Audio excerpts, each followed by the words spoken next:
passage of time is a strange and fickle thing. Like the fluttering wings of a moth, it is elegant and fast, and most of all, fleeting. But a moment does not need to be sustained to have an impact on us.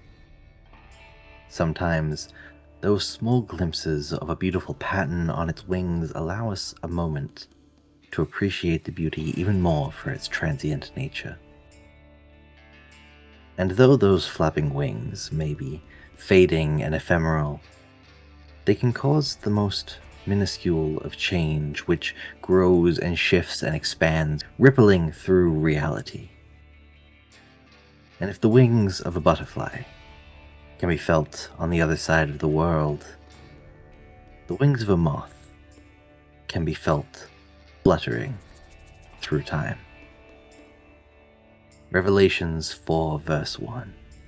After this I looked, and behold, a door was opened in heaven, and the first voice which I heard was, as it were, of a trumpet talking with me, which said, Come hither, and I will show thee things which must be hereafter.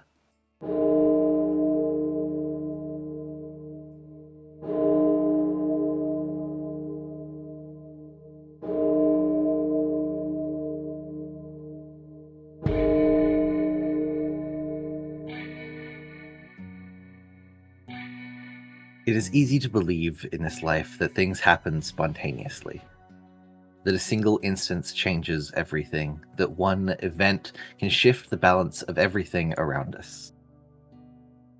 But that is rarely the case. Things move slowly, gradually, falling into place, a domino effect of things colliding and shifting one after another, all the pieces laying themselves out in the right way to come crashing down.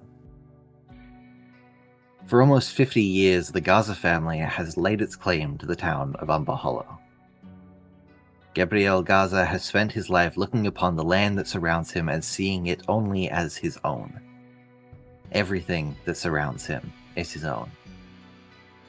The houses, the mines, the people, all belong to him. Until, it seems, now. It was not a single event that led to this moment. Gabriel Gaza was not struck upon suddenly by his undoing.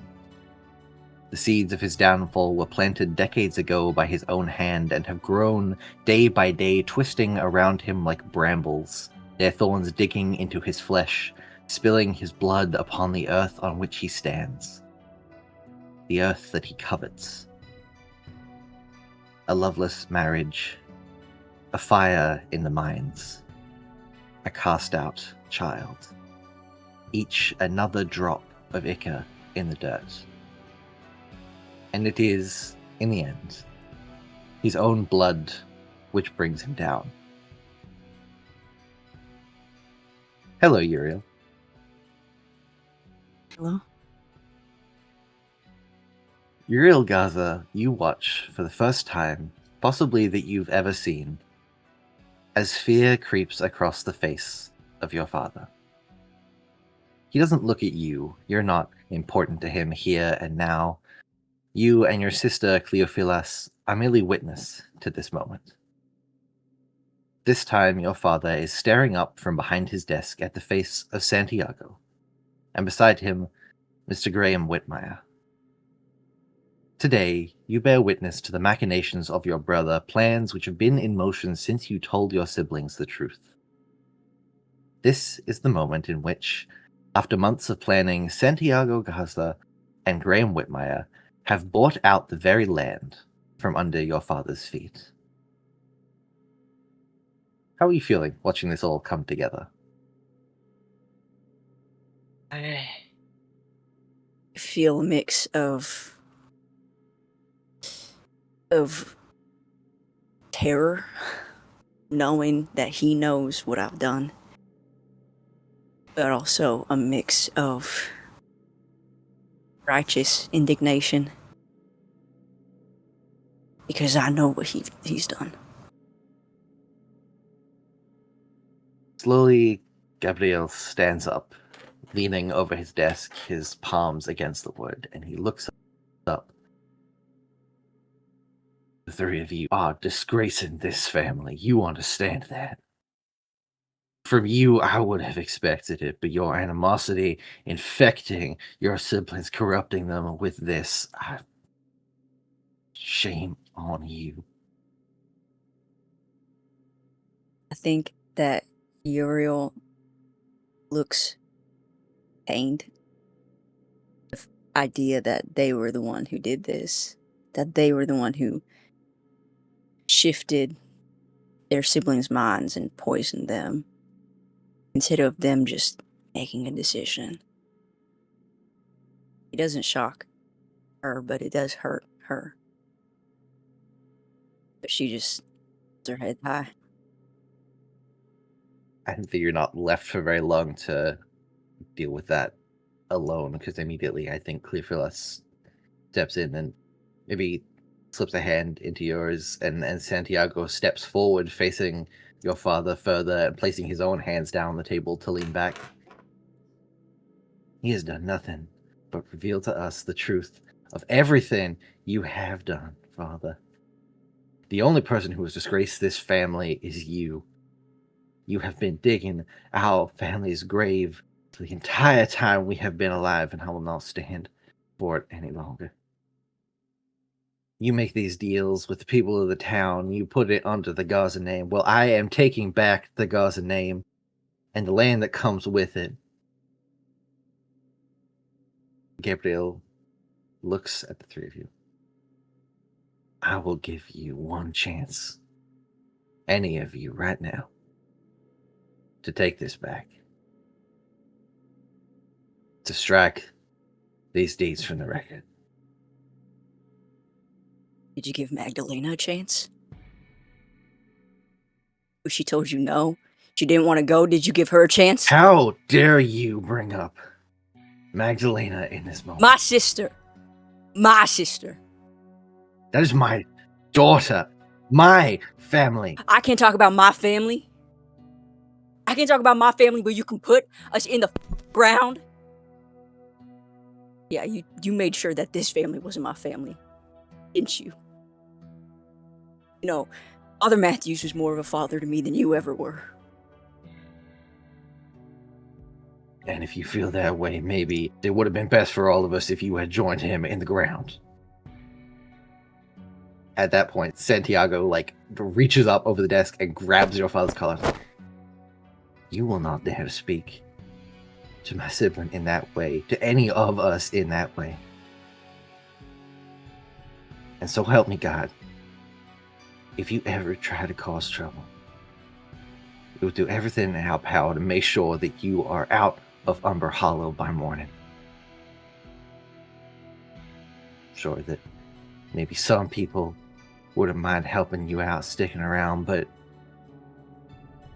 I don't know, Eugene seems to be fairly close with the sheriff, the tavern owners especially. Right, Eugene? You could say that. So I think that the pillars of this community don't very much want you sticking around, do they? And Graham Whitmire steps forward and he shuffles up some of the papers. I do think it is in your best interest, Mr. Garza, to sign these. I don't think you'll be getting much better land deals than these. I mean, it will set you up quite comfortably to leave. Separate, of course, for the fun for your wife to stay in town. And very slowly, Mr. Garza reaches up and peels Santiago's fingers away from his lapel. And he looks down at all of these collected land deeds. And with a shaking hand, he signs over the land to Graham Whitmire and to Santiago, distributing it among his 3 remaining children. You regret this. All of you, you will see just how wrong this was. Maybe not now, but someday. I highly doubt that. You have made me regret a lot of things in my life. I know for a fact I'll never regret this. He slams down the pen on the table. He picks up the coat from the back of his chair. And he leaves the office, storming out the door, throwing it open, and walking down the steps of the porch. I think as soon as, like, he leaves, like, I think Uriel, like, all but collapses onto the ground. Like, he is shaking, and, like, there's so much inside of her right now. Like, just thinking about Father Matthews and thinking about Magdalena and thinking about everything and being that close to their father and coming away on top. There's just so much in them right now. But it also is, like, comforting to know that Santiago and Cleofilas are there and they're not alone anymore. The second you do sort of collapse and Cleophilus beside you does like drop down beside you and sort of brushes hair out of your face and you're right, Yuji? No, but I will be. Yeah. We'll make sure of it, I promise. Everything's gonna be okay. Here, maybe we should get you outside. We should get you some fresh air. And she sort of helps you to your feet, and Santiago nods and helps you up to the door and goes, we'll deal with this. Mr. Whitmire and I can finish up the deeds ourselves.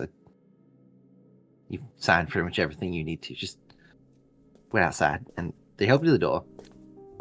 Mm-hmm. And as you kind of step through the door, you can see that on the porch, sitting there, now maybe about 3 years old, is Magdalena. Not your sister, but Santiago's daughter. And she's just sort of there, and you can see she's sort of playing with something on the ground. And as you look closer, there is just a very large moth that's sort of jumping and fluttering up around this little kid on the porch. I think Eugene smiles because at least when she grows up, he'll be there and she won't feel as out of place. And they know that Santiago is going to be a good dad and not isolate her the way that their dad did. I think they also turn to their siblings and they're like, "Could we please go see Rosie?" Yeah. I want to be around her. Yeah, we'll go see Rosie in just a second. We'll wait out here. We'll wrap up and we'll go see Rosie. Okay.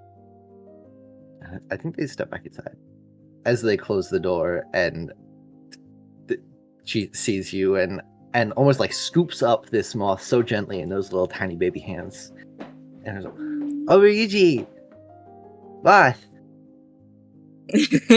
Yeah, kiddo. Yeah.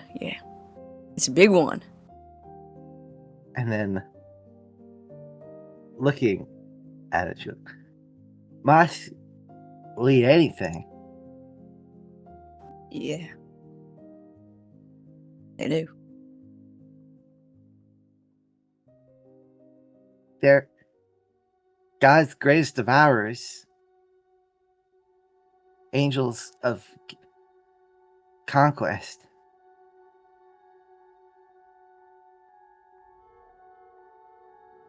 What did you just say? Angels of conquest?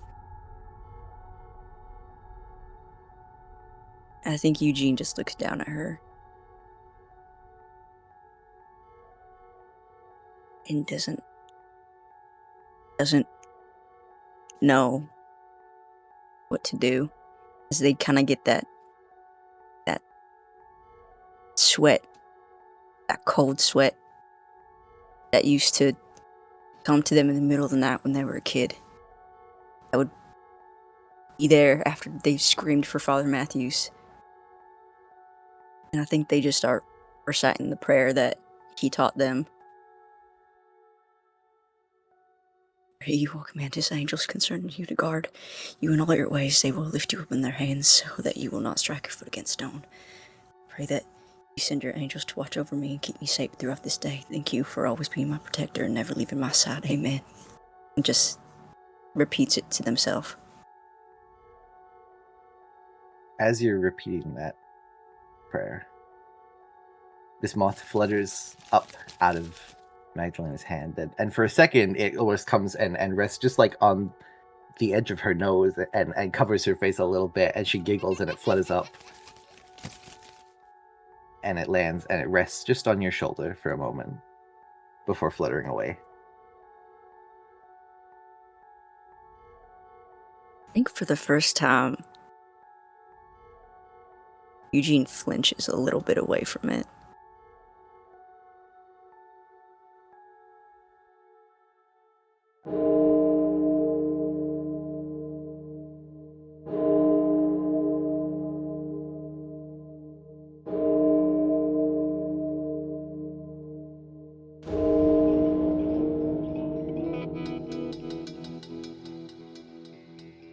Moving forward a little further, perhaps a few months later, in another part of town, under the light of a full moon high above the cold desert sands. Secrets have a funny way of lingering. Even far after they've been exposed, they remain in some small way. A battle scar from a long ago contest of lies which leaves a mark on the skin, catching the light of a gaze at just the right angles. Because secrets are rarely skin deep. They burrow, they dig, and they fester and wait beneath the surface, accepted as truth.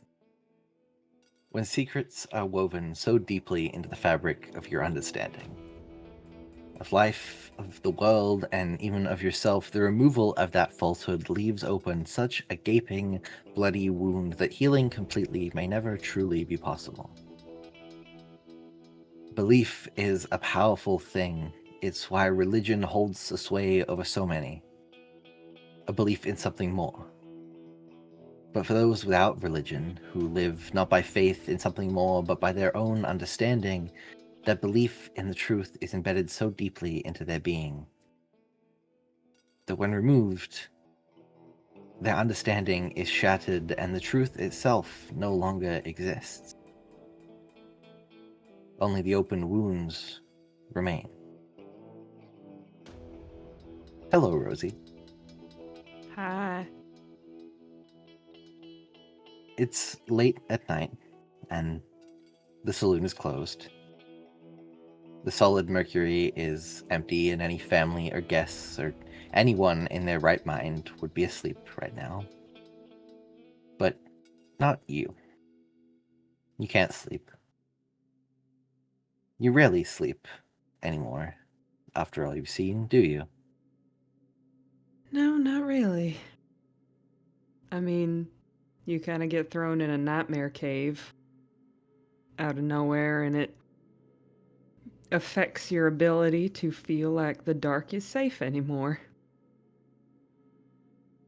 How do you think Rosie's handling that complete upheaval of her reality, maybe 6 months to a year after we last saw her?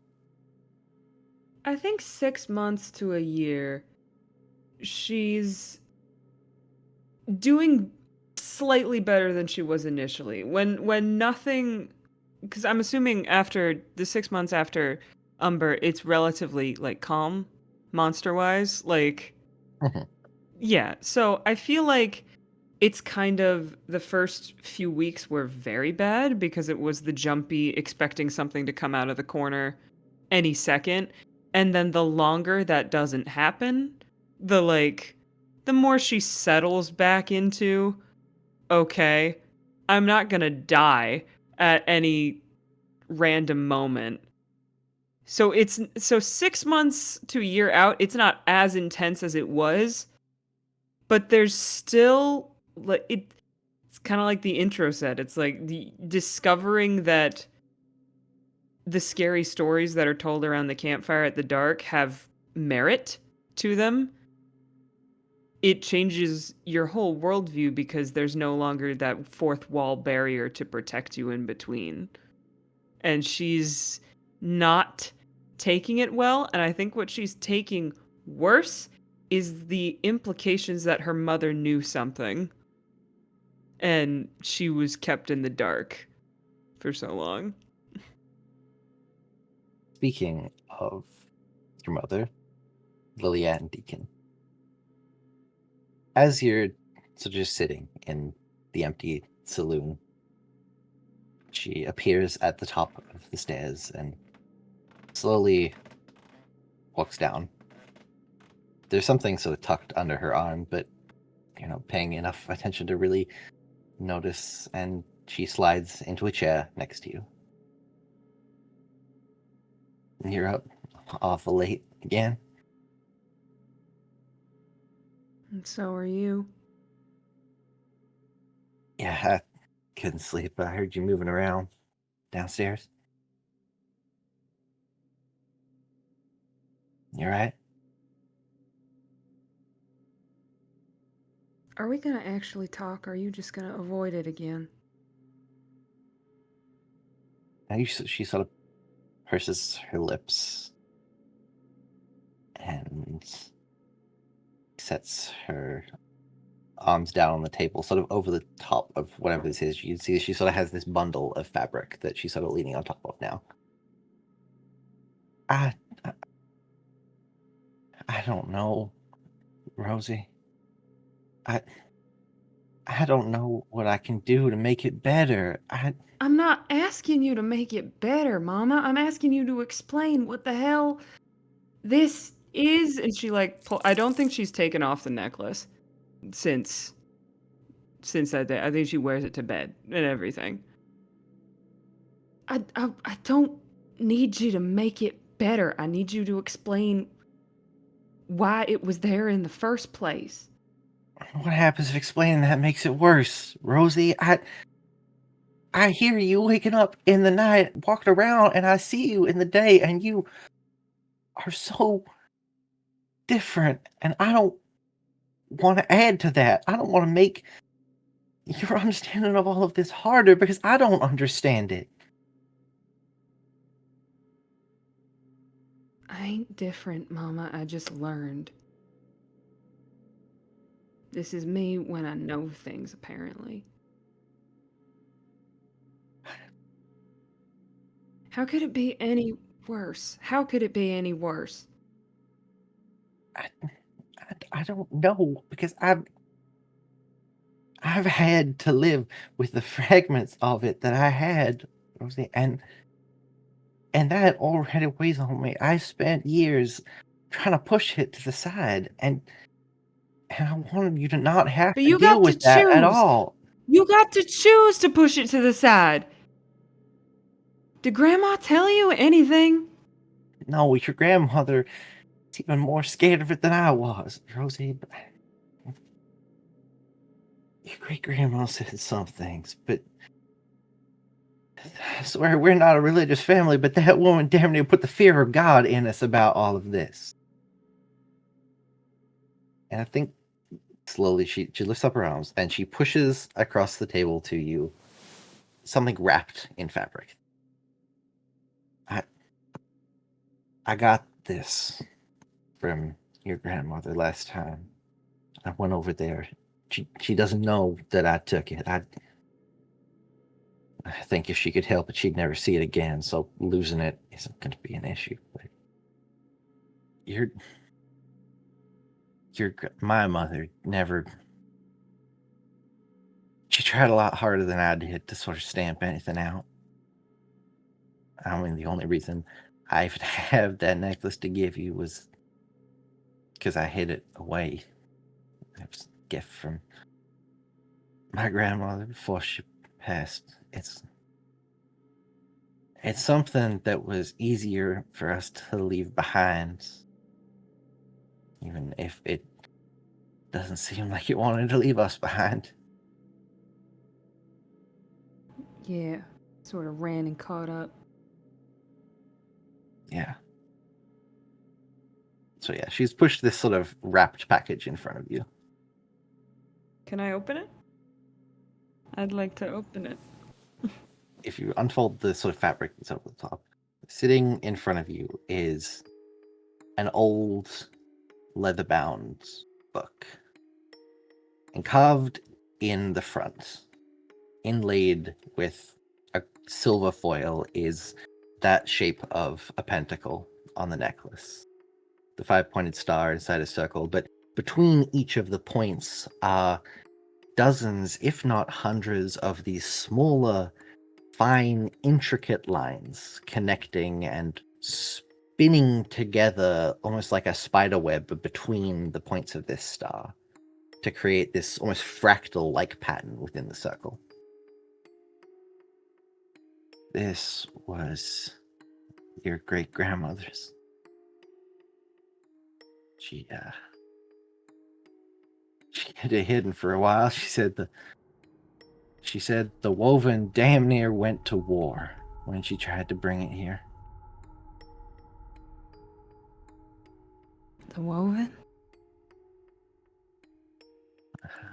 I don't know any more than that. She never really expanded on what that was. Just that it was someone. Someone. I had to shoot more than someone. People, something. Whoever she was, she said that she was woven, or that they were woven. Whoever the woven were, they didn't want her bringing this book here to America with her. Can I flip open the front page? You can. In the front page, there is loosely bound individual pages. This is like a handcrafted book, and the front page says property of Winona Deacon. And then under that in smaller letters just says woven. And as you sort of flick through the pages, there are dozens of entries and illustrations and pressings of herbs and flowers. This seems to be a mix of a journal and records and even something more. Some of the texts are in Latin and other languages that you don't recognize or speak. But it's just full of these strange markings and drawings and texts. Why would you give this to me now? You haven't been talking about it. I didn't want to. It scared me, Rosie.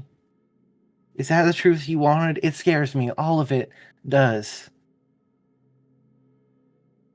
Nothing scares you. She sort of smiles and like leans over in the chair to sort of nudge your shoulder with hers. I wish that was the case, but this, Rosie, this is. There are things out there that I don't understand. And I know that's part of life, but things this big, things that you can't control like that. I spent my childhood fearing that there was some big consequence coming for our family because of something I didn't even understand. And I wanted to keep that weight off of you. What consequence? Whatever my grandmother brought to this town was something bigger than I think I realized, and then you had to deal with that. I think you've seen the consequences closer than I have. I just saw markings on a cave. Yeah, and whatever was in that cave. What are you saying? Are you saying great grandma's the reason that was in there? Like, was she brought it? What are you? I don't know what you're talking about. I think she leans over and she gently takes the book out of your hand and flicks through towards the end, towards some of the final pages, and slides it back over to you. And inside these pages is a sketch of a horrible bat-like face that you immediately recognize as the Vercolicast that was chained beneath the Whitmine mansion. I slammed the book shut. Oh, okay.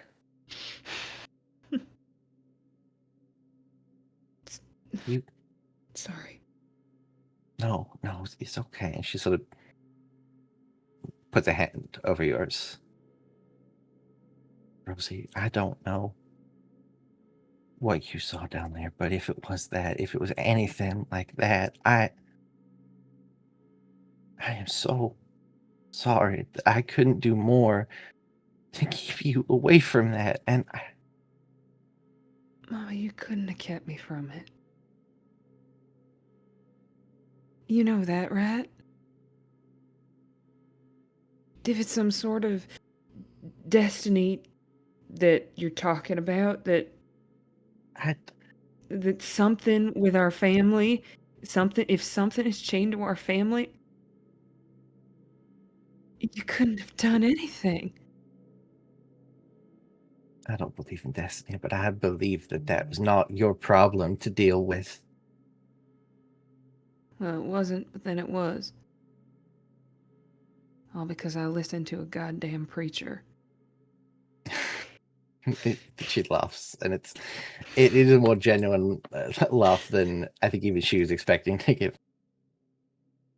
Yeah, well, we haven't had to deal with preachers in a while, at least. That's refreshing. I mean, I guess you can see why I wasn't exactly buying into Father Matthew's rhetoric when all of this was just sitting there. Yeah.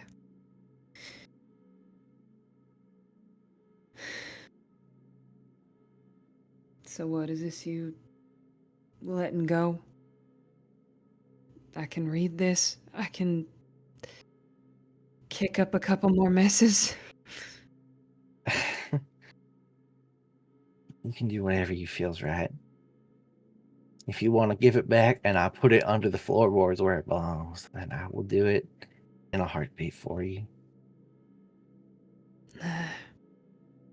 But like you said, I can't keep pushing it away in order to try and protect you from something if you don't want me to. No, hell, I want you to protect me. If if you've got tools like this necklace thing, can you give me all of them? I think any tools there might be are probably in that book. I mean, that's about all I have from my grandmother. But no, if it got out of the floorboards once, it's gonna come back out eventually. Unfortunately. I think as you're looking down at this book, there is a page that has sort of shaken loose a bit as you slammed it shut. It peeks out. I'll take it. I'm going to send you a little message. Oh dear. It's written in the same handwriting as the front of the book. That sort of scrolling ink. We who have watched from the shadows, who linger on the boundary of our world and the next, witness you now and seal you here in this place and form.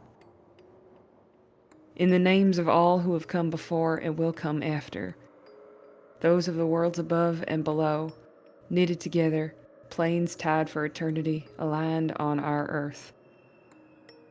In this place and time we bind you, within this beast of your choosing, with which you aimed our destruction. We chain you in trappings of silver and iron, within the earth from which we rise and will someday return, and as you never have and never shall. Within it who once has lived and yet shall never die, in which hunger's eternal and yet shall never be satiated.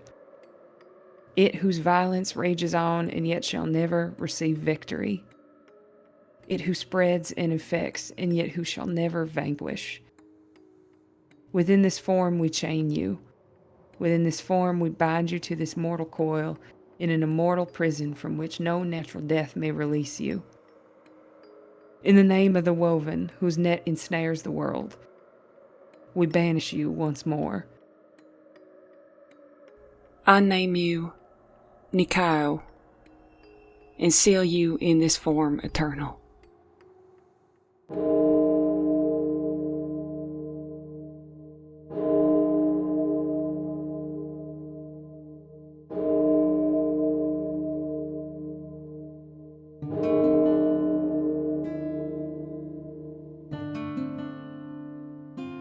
Carrying us now a little further again, another year or two perhaps, another stroll down the roads of Umber Hollow. Happy endings are a rare, treasured thing. They're scarce in any world, especially one as cruel as ours. Some say there are no happy endings, that such things are just conjured up by the minds of the weak to make the promise of tomorrow a little more enticing. That any story will end in tragedy if you don't choose to look away while the tale is still happy. Such beliefs, however, ignore the truth of the matter. They ignore that life is not one story, it is dozens, if not hundreds, of stories and moments and journeys layered on top of one another. And the tragedy at the end of one does not in any way negate the happiness at the end of others. If anything, the happiness, when it shines brightest, lightens even the darkest of tragedies. And for those whose lives are long, especially those whose lives are so much longer than others, those moments, those happy endings, are worth all the more for their scarcity when they are finally found. Hello, Kasey. Howdy. Kasey Cardwell, you have found your happy ending. Maybe someday, long down the line, the next story won't end so happily, but that doesn't matter. Here and now. That story belongs to someone else because the you that is here is so happy with the life you have found. With your wife, Lucia. After all you've been through, the pain and hunger and cravings, you've earned a happy ending. How has it been in the years since your wedding? It's been... I don't got all the words. It's been nice. It's nice. It ain't been calm. There's always something going on or another. There's always turmoil. And it is in this ass world we live in. And it certainly ain't easy. I never asked for easy. I just asked for her. And I got her. And every day that I have her, I feel I should thank a God that I don't even believe in. It's early, so something has to be at play here. I don't know what, though. But I'm lucky. It's been a long day. You've reached the end. You're arriving home. Lucia didn't come into work today. She was busy with other things, so it was just you manning the fort down at the sheriff's station. And coming home, you find her sitting on the edge of the bed with a sort of faraway look in her eyes. I think he comes in, he's taking boots off at the door and hanging up his hat, taking off his jacket. She always hates when he leaves things in weird places, but he still does it sometimes. He just leaves the jacket's on the chair in the living room, and she's like, "Oh my god!" But he took his boots off today, so that's what the win will be. He doesn't trap peas around her house, bringing sand and dirt in. And he's immediately calling out like, "Oh, I'm home. And he goes scurrying around the house to find her. No matter how tired he may be from a day, no matter what could occur, which it's weird to feel tired for something that like probably doesn't sleep. No matter how like long a day has been or stressful it is, he never comes home without a smile for her, and finds her in the bedroom and is like immediately going up to her. He's probably lowering himself like on his knees. He's going up to sit with her or like in front of her, like in front of the bed, head in her lap, before noticing that she's kind of far away, and is like, "Hey, where you at? Something happened? I'll get him." And his glasses are off. His red own eyes just showing through. I think she laughs a bit that I'll get him. No, it's Oh, come on, Luz. fine. I'm just thinking. I guess What are you thinking about? she sort of pulls you to sit down on the bed beside her, and she sort of curls up into your side a little bit, and sort of knees Oh. up against yours. Aha. Mm. I'm not opposed. What you you all right? Yeah, I'm all right. I'm just.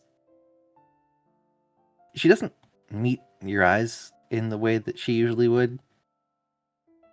It's a demeanor that you have seen before. She's not, completely out of sorts. I think since your marriage, the walls that Lucia has had up have slowly broken down, and she's softer with you Mm-hmm. than she has been. Not that she's in general a soft person. I think that, Yeah. she is still the sheriff. She is still relatively no nonsense, but Yeah. there's a version of that with you that is different. I think he like kisses the top of her head and just strokes her hair and just sits in the silence of it, not like in an awkward way for him, of just giving her space if she just needs this moment, if she'll say anything, if she won't. A reminder that he is here, but she doesn't need to be anything. He'll be just here. She sort of takes one of your hands and in hers and just sort of like traces over your knuckles a bit with your finger. Kasey, you know that I don't ask about who you were before we met. Yeah. And I know that I haven't asked because that doesn't matter to me who you were. You know that, right? Yeah. If I were to ask, not everything, but some things, would you tell me? I think he pauses for a second, but his hand like laces with hers, like fingers interlocking. And he like inhales deeply because I don't think he thinks a whole lot about his mortal life. He doesn't spend a lot of time circling back to that because it just feels like so out of reach now. And after a moment, he's like, "For you, yeah, I would." I think she sort of lifts up your intertwined hands and kisses the back of your hand. There are others like you out there, aren't there? Mm-hmm. Plenty. Do they know about you? Was there people that you knew? Lives that you left behind before? Yeah. There was a lot I had to leave behind. I had friends and family, people that I cared about. But after everything happened, I didn't feel like I fit no more over there. And if it with all of them, everything was different now. Oddly enough, I think I was much more on the wrong side of the law than I am right now. She sort of smirks. You? No, but you're so strict with Oh, guarding the hush law. now, you. All right, all right. Well, you know where I got it from. You Mm. learn how to avoid it. You know exactly what to do when you're enforcing it. But yeah, there's a lot. Mm. Maybe I could have stayed. I don't think I could have. It's too different, too new. I was too dangerous. I think he's like staring at the claws on his other hand because his nails are often probably pretty long. Mm. It was for the best. Well, dangerous or not, you fit here with me. Yeah, well, you like danger. Oh, just a little. That the danger, darling. I've seen you struggle with it. Is it hard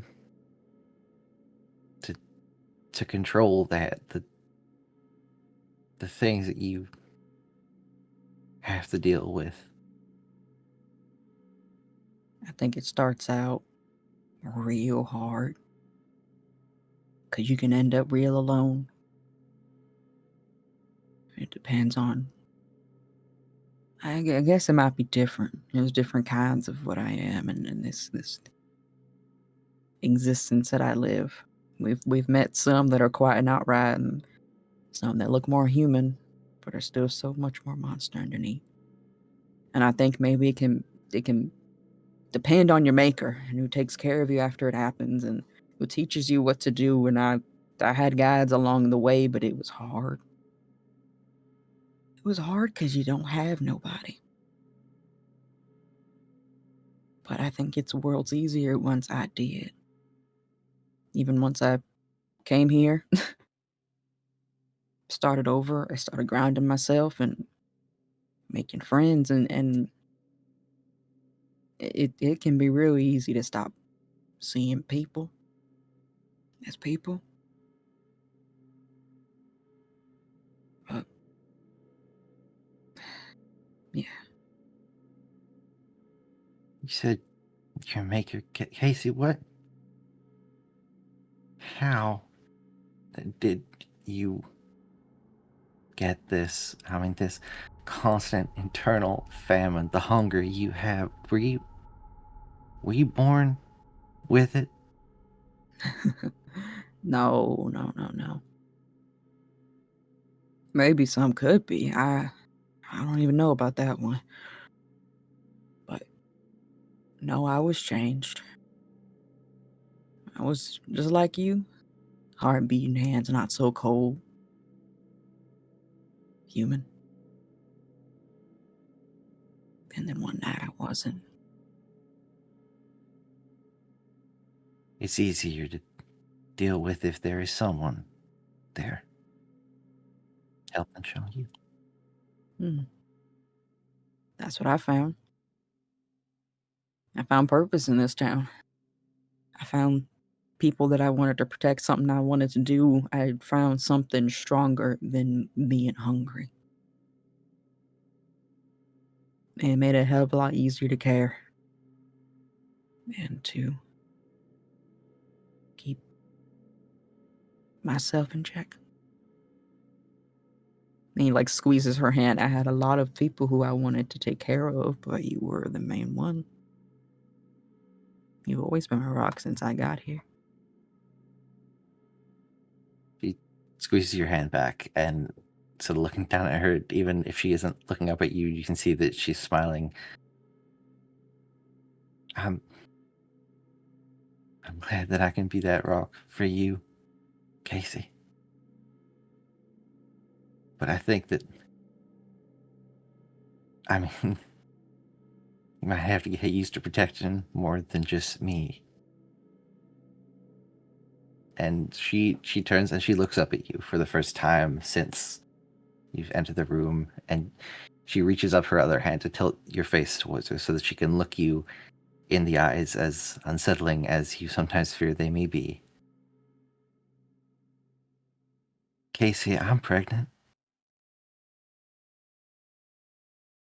I think it's just staring for like a hot second. I like brows fully risen, eyes black and red, wide.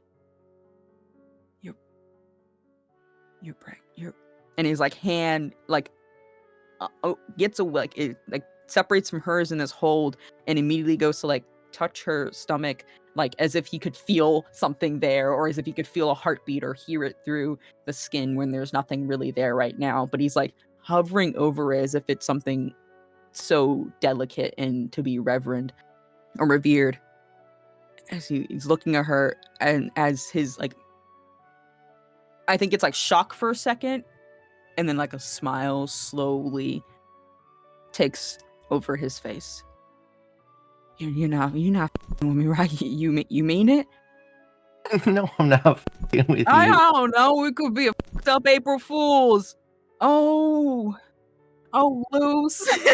I think she takes the hand that's hovering and she presses it like to her stomach, and like she leans in, like smiling to kiss you. I think he's like picking you up and like spinning her in like a whole like arms around the waist and like spinning her around easily with his strength. Just like oh you what the fuck, oh my god, and he's Oh my god. over the moon.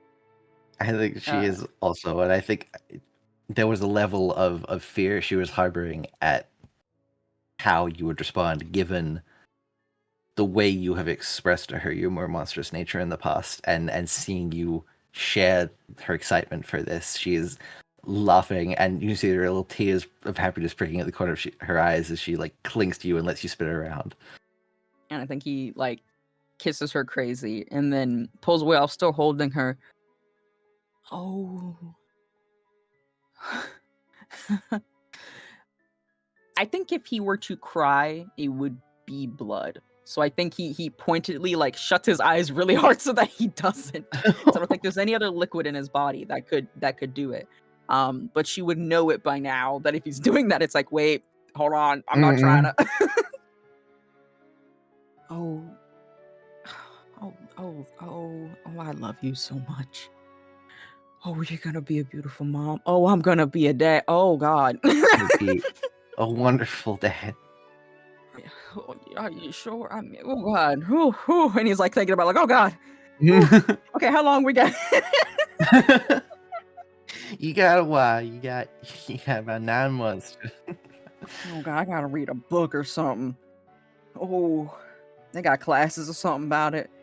Well, I don't know. Maybe we'll find you some classes. Maybe we'll. I don't want to fuck that up. You won't. I don't think you could if you tried. I'm so over the moon. I don't know. And I think he's like brow furrows a little bit as he realizes it. He's like, I don't know what it means that. And he kind of like slowly sets her down as he's trying to contemplate. Would they be like me? Would they? I don't know. I didn't realize this was even a possibility. He's like still holding on to her, but that like twinge of concern of like there's a little piece of him that fears bringing another life into this world that is damned in the way that he is, and like just a little bit of fear of like this thing that he didn't think could ever happen, and there's a little bit of worry about that. Oh God. She sort of has her hands around your waist and she sort of pulls you in a little closer. I don't know what if they'll be like you, but Kasey, I think that any child who is anything like you be one of the most wonderful things on this planet. Whether they carry this burden or not, we can find out together.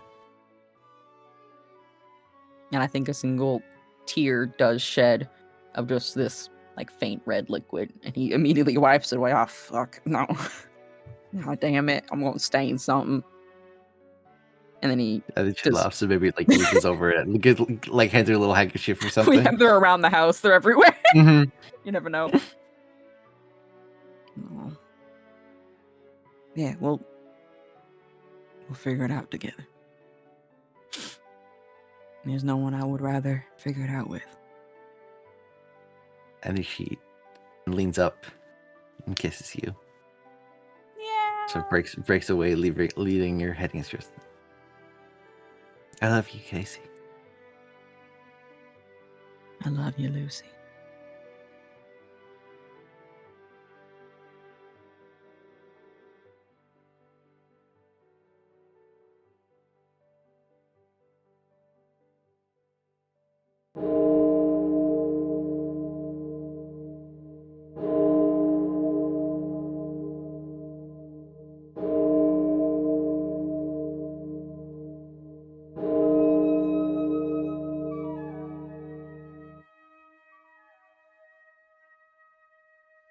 And as we move on, one final time, we move a little further, a little closer to 20 years. Further away from the town of Umber Hollow to somewhere a little further east. A place where music is in the air. Because a life does not simply start and end in one place. A life stretches and spreads and sprawls over the rolling hills and mountains, weaving between trees and valleys. The impacts of a life are felt not just by one person, but all those who they have met, all the stories they have touched, all the people they have saved. And when death strikes, when a life is lost, there is a ripple that spreads to all corners of its impact. A movement which spans all threads of its web. And if one such line, in one such web, is plucked like the chord of an instrument, the sound it makes as that sensation resonates throughout the world lingers in the minds of only those who know how to hear it, how to feel it, those who have their own connection to those echoing lines, connection to those flickering embers of a life that once burned so strong and is now in death extinguished.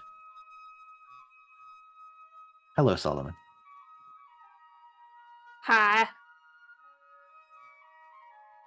You've always been drawn here, to this place, to this base of the gulch on the outskirts of town by the old lumber mill, where the trickling creek so many centuries ago carved its path through the earth. There's a connection you feel to it here, in this spot away from the world, where the colors are so much brighter, and the sounds so much crisper, and the scent so much stronger. This place where the world folds over itself as lines cross. It's a connection you've always harbored, one you share with your mother who fostered that feeling inside you, making this place, this little valley, a special place that you shared. Your father shared it too, of course. The three of you spent time here together, but he was never connected to it in quite the same way. Never felt the pull of the lines, of the other world that lingers beyond.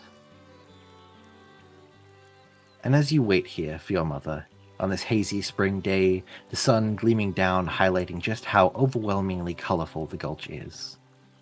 How verdant the greens, how glowing the wildflowers, and how pristinely crystalline the creek. There is, for just a moment on the wind, the scent of something else, mingled with the potent smell of moss and sawdust. For a moment, Solomon, the smell which hits you in full force is the sickly rot of death. Hmm. think Solomon will kind of recoil dramatically from the smell, even if it is just something faint brought in on the wind, and wrinkle their nose and see if they can glance around if there's anything else out here that indicates where it could be coming from. Could you roll me an investigate a mystery, please? My investigate a mystery is an 11. An 11. Okay. Yeah. So you get to ask 2 questions. Okay. So I'm chilling and I get this whiff of death. Is it a literal smell or is it more of a vibe? I think it's a little bit of both in a weird way. There is like a smell in the way that the gulch has a certain environment to it that, like I said, that's sort of doubling in on itself where everything is so much more. And I think it's almost a smell that's only on one part. Imagine these 2 layers and it's only on one layer. Gotcha. Okay. My next question is everyone okay? You don't get the sense that anyone that you know is dead or hurt or in trouble. But someone is. Okay. And more people will be. Okay.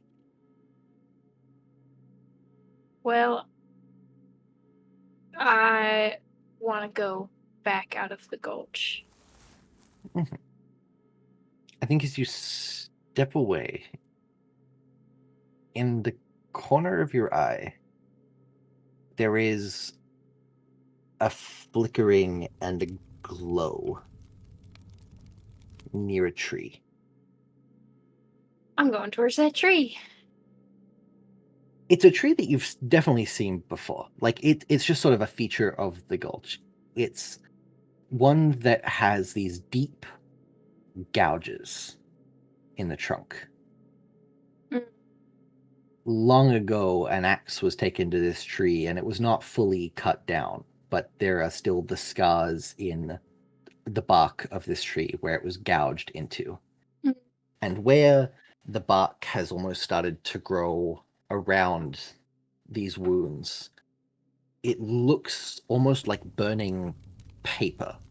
Like the bark is burning and curling and flickering and sort of glowing with an ember. It's not on fire, but there is a fire that's been blown out almost. I think that Solomon is going to place their hand against these gouges in the bark and just like feel the moment that happened here, and the thudding of the axe sort of plays in their mind like a drum beat, as this song of this moment sort of forms in their head, and they relive this moment.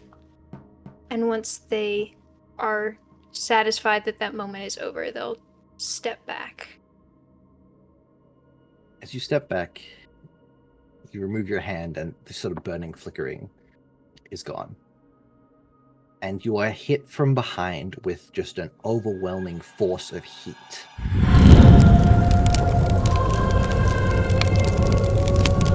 There is just a wave of rushing energy that collides from behind you, and around you you can see your own shadow projected onto the trunk of this tree as something burns in the gulch behind you.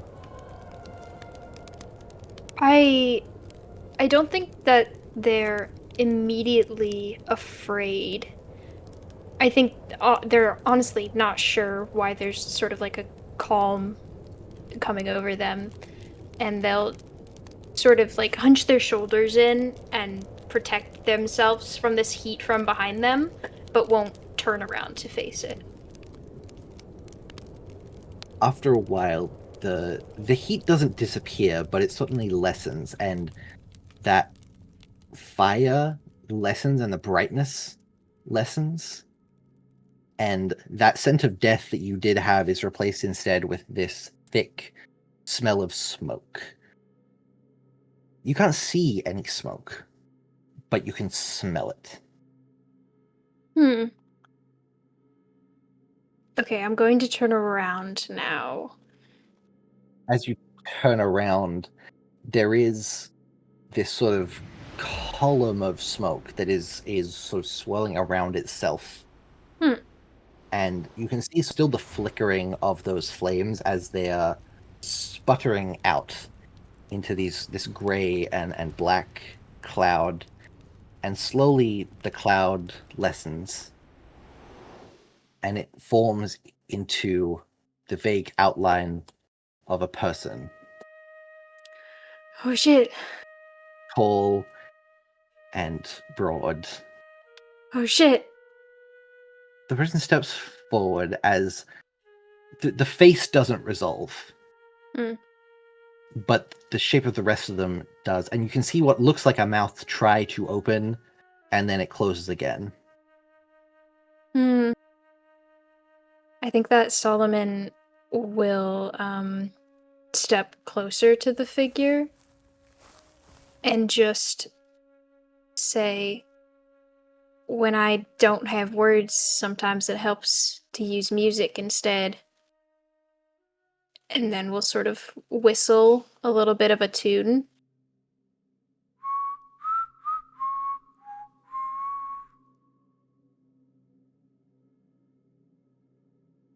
I think the figure tilts its head, and you can see the shape sort of resolves as well, that as it tilts, the ghostly outline of a hat also tilts with it. And it lets out almost an exact mirrored copy of that whistle.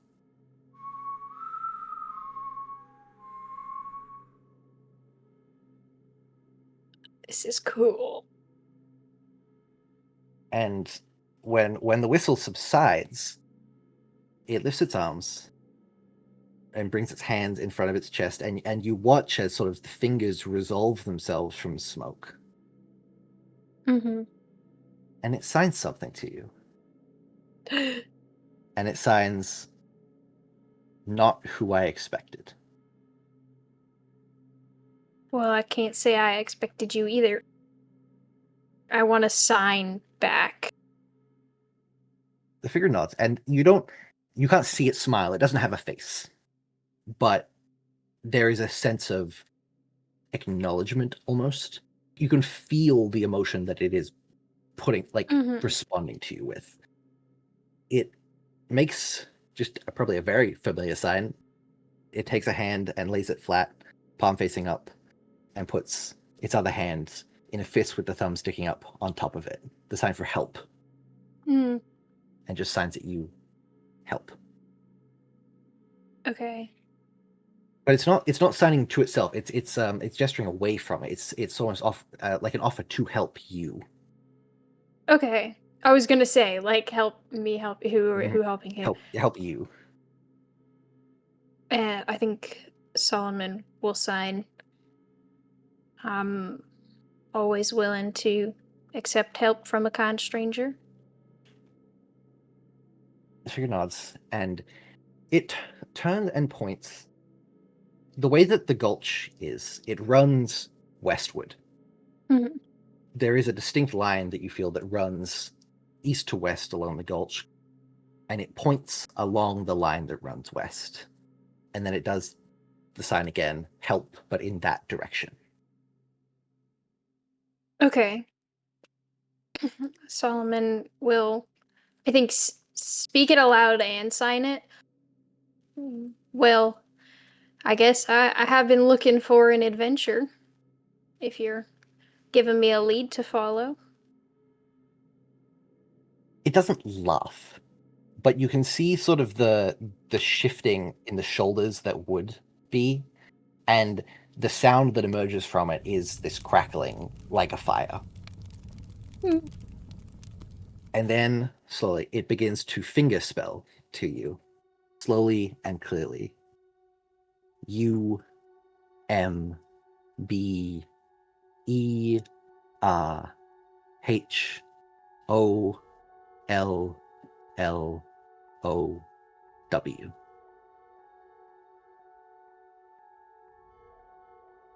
Umber Hollow. I think Solon will kind of repeat it to themselves. And I think as they do and as they like turn this location that they've never heard of before, but it somehow seems familiar to them, there's a song that starts playing in the back of their head, similar to the one that they heard at the tree a moment ago, but with more layers, more harmonies happening. And they start tapping the toe of their boot in the dirt along with that beat a beat that nobody else can hear, but is still something that's so in tune with them. And they'll go, well, Umber Hollow it is, I guess. Spirit goes to nod at you again, but it almost stops halfway. And instead, its head tilts up to look over you out of the gulch, over your shoulder. I want to look in that direction too. At the top of the gulch is your mother. My mom! I love my mom! She's just standing on the edge, looking down, watching this slowly, watching this figure that she can also clearly see. And slowly, the figure lifts a hand and gives her a simple thumbs up. Stop! Fucking dare you. And Persephone looks down and gives a thumbs up back. And when you turn around, the figure made of screw is gone. Oh, I'm gonna cry. Connor! That's so sweet. Mhm. I think I'm gonna start walking up towards Persephone, and on my way just sign, is that a friend of yours? She smiles with all her teeth. Stop. Stop. Stop it. She signs back, an old friend. I think Solomon's gonna sign. First off, say, oh, I'm sorry. And then next thing say, have you heard of Umber Hollow? I think your mother shakes her head. She hasn't. She doesn't know this town. No, she wouldn't. I didn't expect her to. But she signs back, it's all right. I knew they were gone. Want to give my mom a hug? Can I hug my mom? You hug your mom, and she hugs you hug back. my mom. And she holds you close on the precipice of Silverwood Gulch.